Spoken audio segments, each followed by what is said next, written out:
नमस्कार, द्वारकाज किचनमध्ये आपलं स्वागत आहे।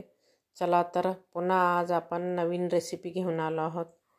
झटपट लोणचं आणि ताजं लोणचं म्हणू शकतो किंवा इन्स्टंट लोणचं म्हटलं तरी सुद्धा चालते आणि चवीला सुद्धा अप्रतिम। कारण उन्हाळ्याचे दिवस आहे तर असं थोडंसं आंबट गोड असं तिखट असं तोंडी लावण्यासाठी काहीतरी पाहिजे, वेगवेगळे कैरीचे प्रकार। तर त्यासाठी मी ही 5 कैरी छान स्वच्छ धुवून पुसून घेतली, वरचे देठ काढून घेतले। आता आपण याचे 2 प्रकारचे लोणचं बनवणार आहोत। पहिले आपण कैरी कट करून घेऊया। छान छोटे छोटे चौकोनी तुकडे करायचे, जसं आपण बटाट्याचे वगैरे करतो त्याप्रमाणे। खूप बारीकही नाही करायचे, खूप मोठेही नाही करायचे। तर अर्ध्या कैरीचे आपण असे बारीक तुकडे करून घेतले, एका बाउलमध्ये मी बाजूला ठेवले। आणि राहिलेले अर्ध्या कैरीचे आपण हे लांब लांब असे एकदम बारीक काप करणार आहोत। तुम्ही किसणीने किसून सुद्धा म्हणजे चिप्स जसं पाडतो तसं पाडून सुद्धा बारीक एकदम छोटे छोटे काप केले तरी सुद्धा चालते। आता आपण हे वेगळे वेगळे दोन्ही बाउलमध्ये काढून घेतले आणि मसाला सुद्धा वेगळा बनवणार आहोत। 2 चमचे मोहरी, 1 चमचा बडीशोप, पाव चमचा मेथी आणि अर्धा चमचा जिरे।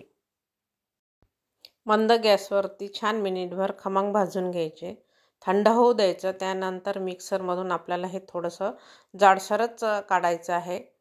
तर हे मिक्सरमधून थोडंसं जाडसर मी बाजूला काढून ठेवलं। लांब लांब कट केलेली कैरी त्याचं आपण पहिलं लोणचं घालून घेऊया। 1 चमचा गूळ घातला, अर्धा चमचा सुंठ पावडर घातलं, 1 चमचा लाल तिखट घातलं, पाव चमचा हळद, अर्धा चमचा भाजलेली जिऱ्याची पावडर, चवीनुसार मीठ, त्यानंतर काळा मीठ घातलं। आता हे लसूण ठेचून घेतला मी, तेल गरम केलं। हे जे तडका पॅन आहे अर्ध पॅन तेल गरम केलं, मोहरी घातली, नंतर हिंग घातला, नंतर ठेचलेला लसूण आणि 1 चमचाभर कलोंजी घातली। छान मिक्स करून घेतलं। त्याच्यामध्ये ते फोडणी ओतल्यानंतर छान मिक्स करून घेतलं। बघू शकता मस्त कलर आला आणि एकदम ताजं फ्रेश आपलं हे आंबट गोड लोणचं तयार झालं। खिचडीसोबत तोंडी लावण्यासाठी उपयोग होतो किंवा डब्याला पण देऊ शकता तुम्ही। आता आपण हे छोटे छोटे जे कट करून ठेवले ते कैरी, आता याचा पण आपण मसाला करून घेऊया।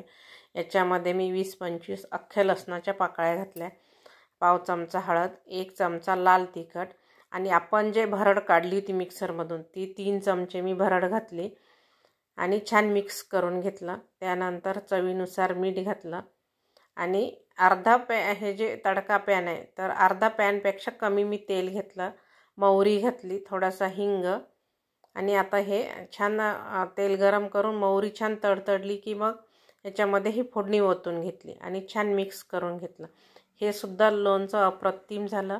तर हे इन्स्टंट लोणचं म्हणू शकता किंवा ताजं फ्रेश लोणचं सुद्धा म्हणू शकता आणि हे फ्रीजमध्ये ठेवायचं, 8 ते 10 दिवस आरामात टिकते।